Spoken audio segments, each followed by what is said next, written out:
Hello everybody and welcome to episode 14 of Everything You Love. I'm Rob Arnold and let's get right into it.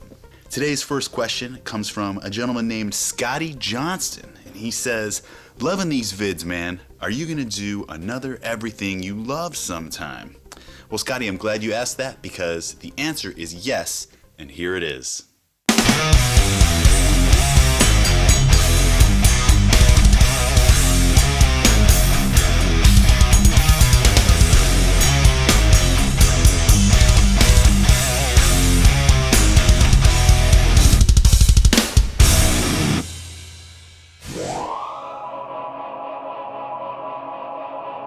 Okay guys, well here we go.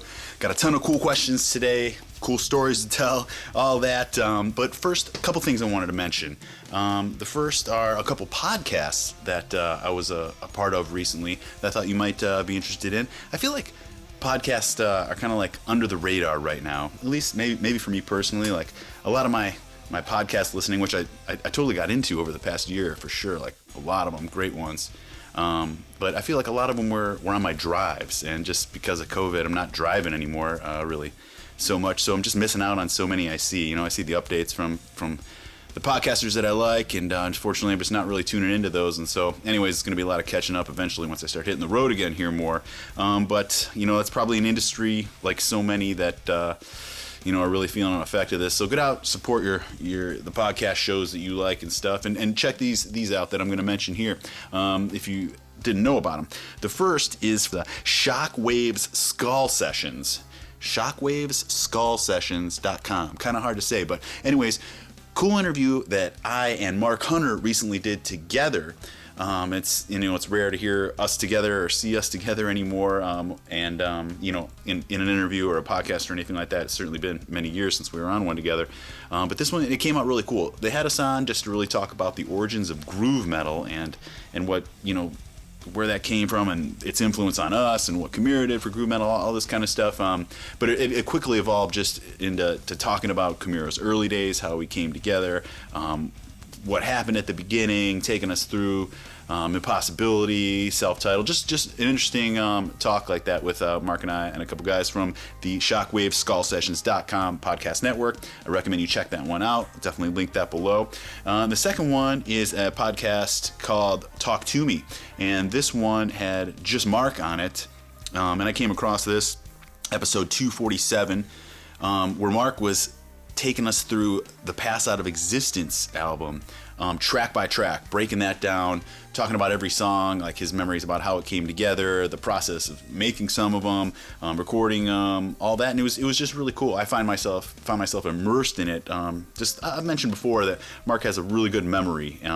He's like an elephant, so they say. Who really knows if an elephant has a great memory or not? I mean, so it can remember where its house is. I don't know, whatever. But anyways, he told stories that I was just like, oh yeah, or perspectives that I hadn't even thought of. Obviously, I have my own perspectives, like we all do in the band, of that time period and creating those songs and being in the studio and all that. But to hear it from somebody else all these years later was really cool, and I really enjoyed that one. Again, that's the Talk Toomey podcast with Mark. I recommend you check that one out. Again, link it below. Finally, here in other Chimera news, Chris Bacuza has been working hard for years on this new app that he finally just released. It's a diet coaching app called Carbon. It's the Carbon Diet Coach that you could check out on Instagram or joincarbon.com. But basically, it's kind of like the way I looked at it was like a nutrition tracking app, kind of like MyFitnessPal, but way smoother, more streamlined, just looks better, not as quirky as I find MyFitnessPal to be. And for anybody that's even interested, I don't know how many of you are or whatever, but if you're interested in nutrition and fitness and stuff like that, one of the first steps is really just keeping track of what you put in your mouth. And an app like this, the Carbon app, really makes that easy. And Chris did a fantastic job with he and a couple of his partners. And we're all proud of him and that he's got this app going out there. Check that out again at joincarbon.com or the Carbon Diet Coach on Instagram. I think you guys would like that. Cool stuff. So, I think that's going to do it for my plugs here right now, and let's get into some questions. First one is going to be a real question. From Scotty Johnston. The first one was a real question, but this one is one I'm sure he'd rather have me answer, is what I'm trying to say. Anyways, hi man, big fan of your music and love your stuff. I have a couple of questions. Would you ever get into the producing, mixing, engineering, or mastering business? Maybe in the future. What's your advice to someone like myself who can play guitar well, has a really deep passion for music, but can't seem to find band members?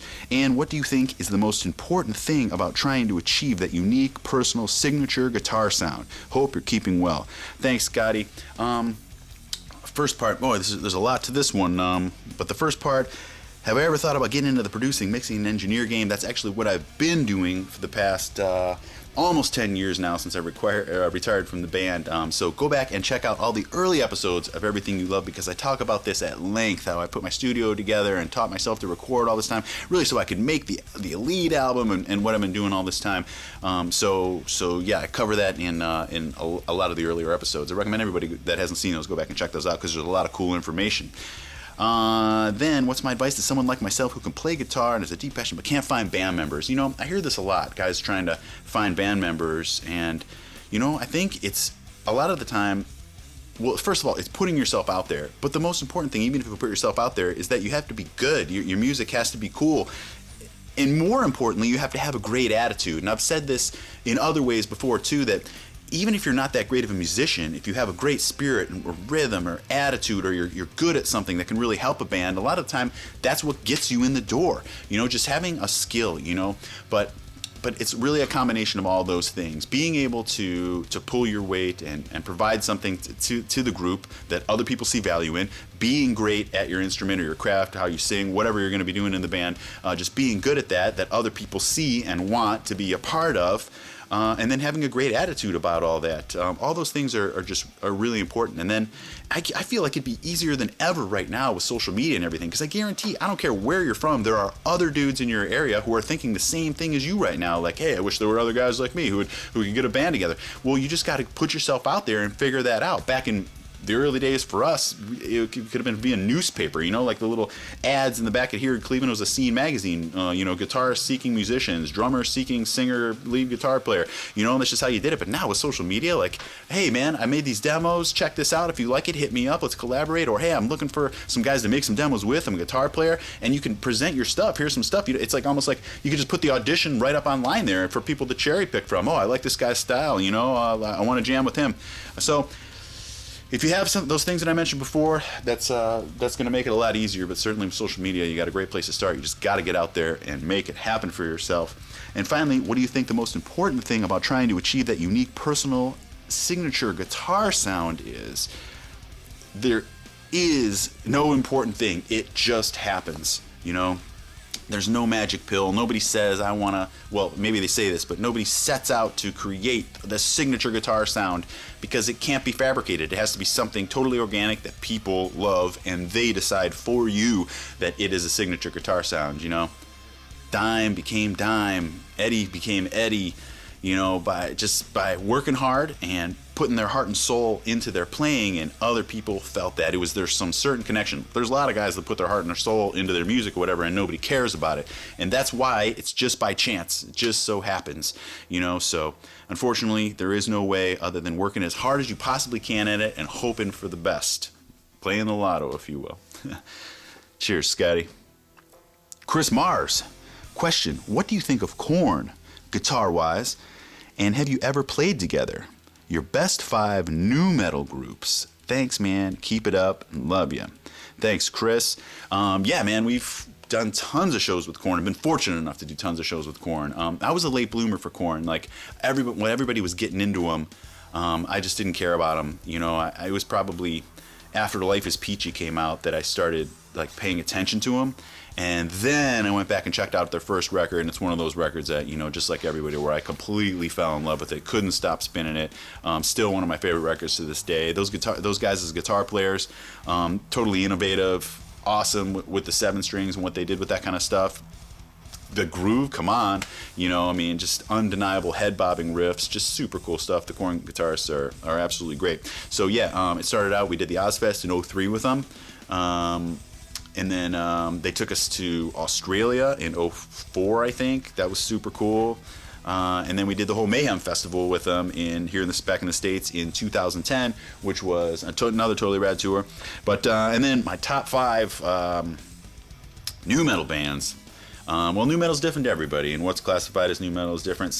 One band to somebody might be new metal, might be something else to somebody else. But anyways, I'm just going to throw these out here right now off the top of my head. Korn, Limp Bizkit, Stain, Linkin Park, love Linkin Park, and their first couple records, and Spineshank for sure. So yeah.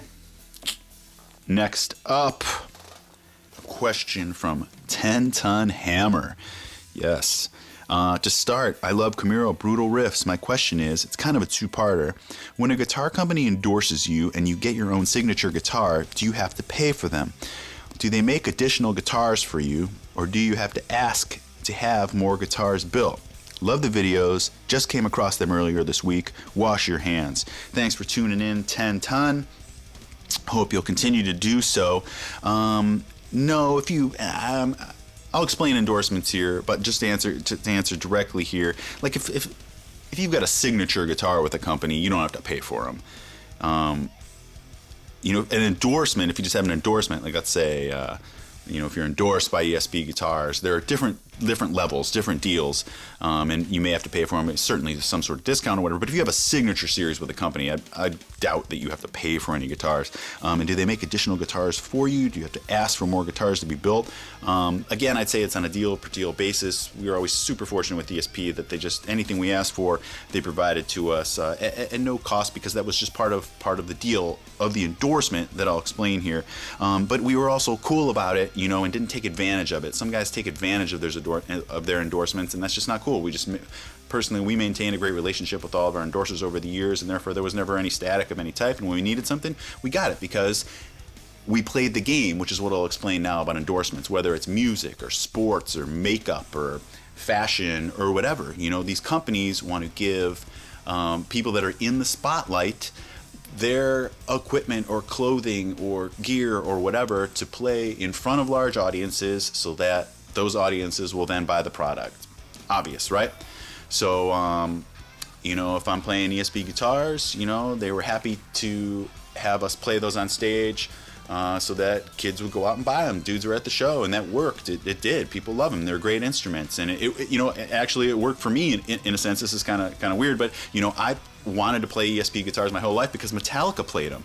Now, I happened to run into a fortunate situation where I became endorsed myself, and so I've never actually purchased an ESP guitar, but it's all I play and stand by them 100%. But from anything, from the PV, our guitar picks with In Tune and our relationship with Bert and the guys over there, our cables, Vestronics, just strings, everything like that. We've had a great relationship with because we play that game, and that's why I don't ask for much anymore, because I know I'm not out there on the stage promoting the stuff every night, and that's just the game. And it's changed significantly over the years because as everybody hears, musicians aren't making as much money because people aren't buying records, and streaming is a tiny percentage of anything and doesn't really pay you anything.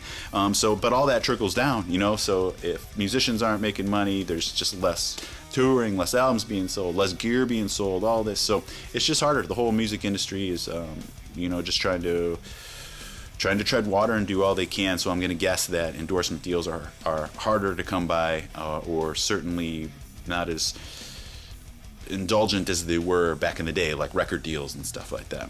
So, but good question. Next up is one from Thrash Squatch. Here's a question for you. Should make for a really good story too. What's the most uncomfortable you've been in a tour bus?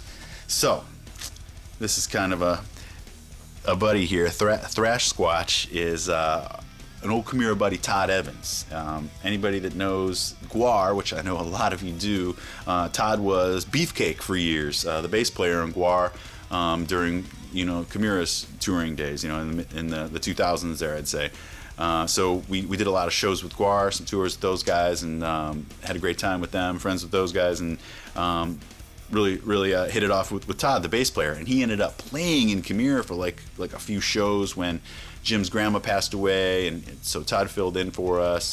Just an all-around great guy, cool guy. And but one time our bus broke down. And this is to answer the question here about the most uncomfortable bus situation. I don't know if this is the most uncomfortable, but it was pretty uncomfortable. So our bus broke down in the middle of the night, which is always a complete hassle for many reasons. You've got your stuff scattered all over the bus. Let's say 12 people that have their stuff scattered all over the bus in different areas. Like when you get onto a bus, you move into it. You know, you're going to live there for a month or more or whatever when you're on tour. And, you know, you have your stuff, your suitcase, your bags, your whatever that you bring with you, you know, video games, computer, whatever you're going to bring. And, you know, everybody at the same time is like, oh, here's an open cabinet. Maybe I can store my stuff in here. Or this small part of the closet I can get. Or the bays where your suitcases go. I can get this little thing. At any rate, when you're woken up in the middle of the night because the bus is broken down, a lot of the times inebriated and told that you got to get everything off the bus right now on the side of the highway in the dark, so that we can wait for something else to come pick us up to take us to a hotel while we wait to get a new bus, because the bus can never just be fixed. That's like in a fantasy world, can somebody actually come out and just fix the bus while you wait? It just doesn't work that way. So you have to get everything off, hope you don't leave anything behind while the bus is towed away to Nashville or South Carolina or something like that, never to be seen again. So if you lose anything or leave anything behind, that's totally gone. At any rate, totally sucks. This one night it happens, which has happened many times, but the Guar bus, we happened to be like caravanning with them or something. They were behind us or in front of us, and they pulled over. Now Guar, anybody that knows, you know, those guys probably travel like 20 deep in a bus that holds 12. You know, they have so many guys in their band and the slaves and their crew and everything. So their buses were jam-packed. They offered to give us a ride. Thank you, guys. We were grateful for that, and we were 12 ourselves. So all of a sudden now, all of us and all of our stuff, I don't know how the gear got there. I never even considered that. I don't know if our gear fit in their trailer as well, too, or what happened with that. But anyways, all of us, plus all of our suitcases, plus everything, packed into Guar's bus for the next few hundred miles overnight to the next city or whatever. And I just remember, you know, there was obviously nowhere to lay down and nowhere to sit, you know, but I remember just being smashed in a floor like this and like next to 3 or 4 other guys on the other side, just, you know, just totally crammed in like sardines. Just, you know, it's one of those things you look back on that sucked, but you laugh about. Anyways, Todd, miss you. Great times. And Todd went on after Guar to form a new band called Mobile Deathcamp, which Kamira had also done a lot of shows with. Cool stuff, super thrashy. Todd's a fantastic guitar player, cool singer. It's like I said, fast thrashy stuff, kind of like Sepultura type singing. But cool stuff. I'll link them below if you'd like to check out Mobile Deathcamp. Okay. Dario Rocks says, I started playing after years and I'm quite a novice. One question. If we train sitting on a chair, will it be harder to play standing? I currently find it harder. I mean, I say like anything, you just got to prepare yourself. I'd say it's good to practice sitting and practice standing. I mean, if you have absolutely zero aspiration to ever perform live or stand on a stage or anything, then you probably don't need to ever practice standing. But who knows, you know, if that's going to come about. But most people, I think, like, if you start playing guitar, in your mind, you picture yourself playing on stage someday. So I think it's a good idea to practice standing up. And I remember as a kid, I would stand in front of my mirror and, you know, play along to Metallica songs, pretending I was in Metallica, or that I was performing that show, you know, I was in Metallica or Megadeth or Slayer or whatever I was listening to at the time or whatever, you know, and just jamming along or whatever. And you know, now thinking back about this, I'm sure it, you know, helped me be confident on stage, you know, just so, you know, at least the first few times, so I didn't get up there like totally, of course, you know, you're still nervous, you know, first few times or whatever, but at least I just didn't look like a dork up there or something like that, because that's the worst, you know. If you look comfortable and confident, people can read that, and it makes a big impression. So moral of the story, practice both ways. Sit sometimes, stand sometimes. Easy as that. All right, let's close it off here with one from a guy named Kramit. That's Chris from Tempe. What's up, man? I think you're from Tempe. At least that's where we'd see you all the time. But big fan from Arizona. What's up, Chris? I remember when Ellefson was your rep. He's talking about our PV rep. Good times indeed. How hard did you fanboy at the beginning of that partnership? So Dave Ellefson, bass player on Megadeth, when he left Megadeth, like super late 90s, early 2000s, whenever that was, he started working for Peavey, and he was an artist rep, and he would go out and help artists and hook up their endorsements we discussed before, and he happened to be our PB rep. So that was super cool when he showed up, and yeah, it was pretty starstruck, like, whoa, this is David Ellison. But he was always just super pro, super cool, just the absolute coolest, nice guy, would tell you anything you wanted to know, any story from back in the day, and just always composed and super pro, like I said. But the best thing about that was one day he said to me, Rob, I work with this company called the Rockhouse Method, and I make instructional DVDs, and I'd like to recommend you to them to make an instructional DVD. Are you into that? And I was like, sure. Yeah, I guess, man. Cool. And so he did, and the Rockhouse Method got in touch with me, and I ended up making my instructional DVD that so many of you have seen, which is totally awesome. But backing up just a second, had I never even have made that DVD, just the fact that Dave Ellison from Megadeth, one of the bands growing up I worshipped, took note of my playing and recommended me to this company to make an instructional DVD, something I had never even considered in my life, like making a DVD. I never had thought of that until that very moment.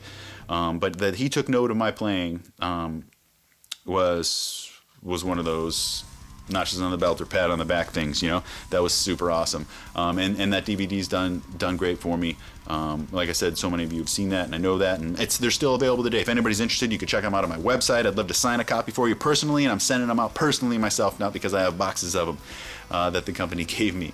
So yeah, again, that's just DVD. Who's got DVD players anymore, though, right? But if you do and you want to learn some stuff, I've got an awesome DVD. It's long. It's got tons of information to go over a lot of solos, techniques, metal riffing, soloing, songwriting, all sorts of cool stuff like that. So thanks, Chris, for that opportunity to plug the DVD as well. And thanks, David, for all those years of just awesomeness. And I'm glad you're back in Megadeth now, doing what you love, man. And I'm looking forward to that new record. Doubt you're going to see this, but if you do, yeah, alrighty. Well, that's going to do it for this episode. I'd like to thank everybody for watching, and all the usual here. If you're interested in supporting the show, help me making these videos, you can do so at patreon.com/RobArnoldWorld. I'm also available on Cameo now, which is an app where you can hire me to do shout outs. Check more of that out at cameo.com/RobArnoldWorld.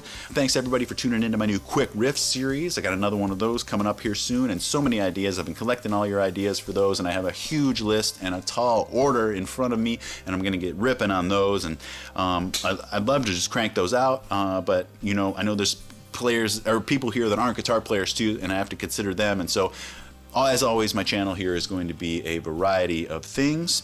And yeah, I think that's going to do it. Follow me on the socials. Come back and see me again. Thanks so much to everybody who's supported and subscribed to the channel. Tell your friends about it. Help me spread the word. Cheers, and I shall see you on the next one.